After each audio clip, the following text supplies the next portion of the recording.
عشيره عشيره عشيره عشيره عشيره عشيره دلها ملها يوانا بجدا تزرع ما خرابي دلها مذاها وكفي دوانا من كيت مينا نسامي لسهر دارانا دراني ثمينا برجي قرش داقي شامي ثمينا نشامي يبان وانا قالوا قثنا تزرع مدريشة مينا شوشي مينا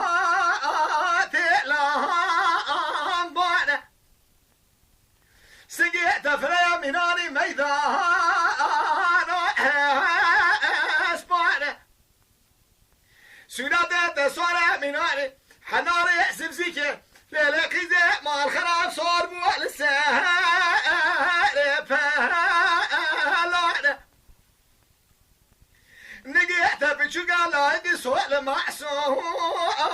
واندهرانا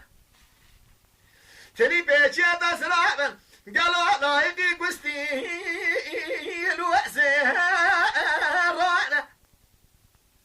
ولا بينا كلا تتنك لزرابة لايقي كمبهارا زهرانا إذا فارس سرة من عليها بالمشيء فنجي لما من هذا سير بقى شاشي ديل سهر ذكانا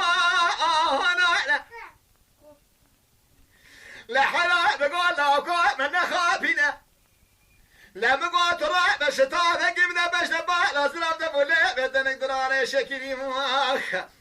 خب بدل برحينا ما خرابي بني ركاكي جانا وصانم ده بني ركي جانا وصانم دي البري حجار مقود يشترى صوم وخمجارني هذا كان دي سبب جمع قعد دليه مدام